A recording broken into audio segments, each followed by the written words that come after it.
पे फल वितरण करने आए थे सीएससी मसौदा पे। ये माननीय मुख्यमंत्री जी ने इसको गोद लिया है, तो इसलिए करणी सेना यहाँ पे फल वितरण करने आई थी।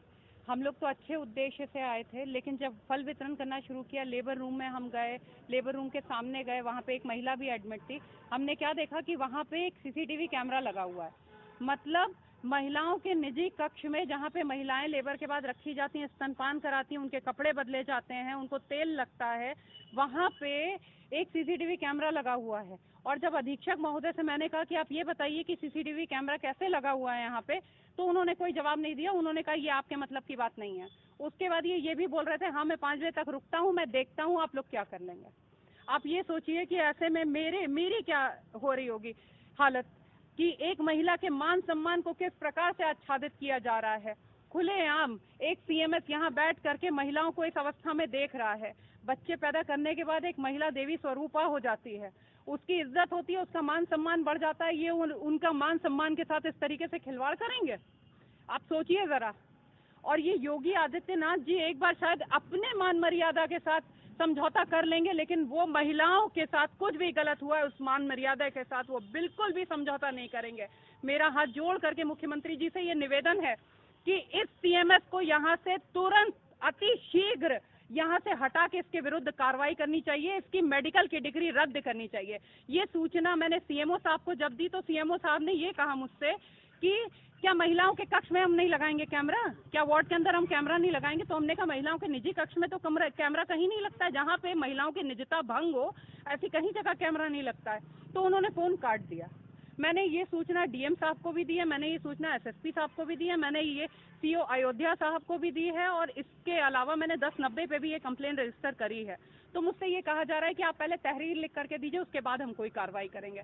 तो करणी सेना तहरीर भी लिख करके देगी और इस लड़ाई को भी लड़ेगी, जब तक मेरी उन बहनों को उनको पूरी तरीके से न्याय नहीं मिलेगा, तब तक हम लड़ेंगे। तब तक इनको हटाना चाहिए, इनकी मेडिकल की डिग्री रद्द होनी चाहिए। आप ये सोचिए, हम लोग डॉक्टरों को भगवान स्वरूप पूजते हैं।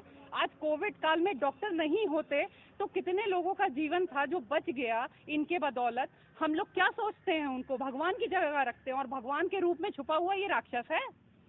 महिलाओं की इज्जत, उनके मान सम्मान के आच्छादित कर रहा है, उसके साथ खेल रहा है। आप बताइए, ऐसा कहीं होता है? और जब मैंने उस पर सवाल उठाए तो ये इस तरीके से बिहेव कर रहे हैं कि ये मेरा मैटर नहीं है। मुझसे ये कहा जा रहा है आप जाइए यहाँ से, आपका मैटर नहीं है, आप अपने हिसाब से काम करिए, मैं अपने हिसाब से काम करूंगा। अगर आपकी मांगे नहीं मानी जाती है तो करणी सेना क्या स्टैंड करेगी? मैं एक पढ़ी लिखी अधिवक्ता हूँ, मुझे ये मालूम है कि अगर प्रशासनिक कार्रवाई नहीं होगी तो मेरे पास न्यायालय भी है।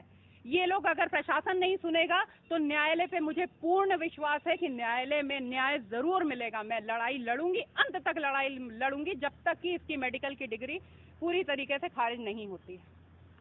कर्मी हूँ, मैं 9 साल से ड्यूटी कर रही हूँ और यहाँ पे 4-5 महीना हुआ हमारे अफसार खान यहाँ पे अधीक्षक बने हैं। ये महिलाओं की कोई बात नहीं सुनते हैं और ये कहते हैं कि हम आप जो बोलेंगी वही मैं करूँगा। लेकिन उसके बाद में डिलीवरी यहाँ पे कराई जाती है लेबर रूम में, और जो वार्ड में हम लोग शिफ्ट करते हैं बेबी केयर, इसमें कैमरा लगा हुआ है और जो कि इनकी निगाहें नहीं जाती। हम लोगों ने कई बार आवाज़ उठाया पर ये नहीं सुनते हैं। सर, हम लोग यहाँ महिलाएं हैं जो कि पर्दगी में डिलीवरी कराने के लिए आती हैं, पर ये इनके ऑफिस में सारे कैमरे लगे हुए हैं, ये मोबाइल पर और टीवी पे देखते रहते हैं, जो कि ये अभद्रता की बात है। एक महिला हमारे विश्वास पर यहाँ आती है, यहाँ अगर उनकी इज्जत के साथ खिलवाड़ किया जा रहा है, उनको तो नहीं मालूम है, लेकिन हमारे स्टाफ को तो मालूम है। यहाँ जो बोलता है उसको कहते हैं आपको नौकरी से निकाल देंगे, हम संविदा कर्मी हैं, हम अब चुप नहीं बैठ पाएंगे।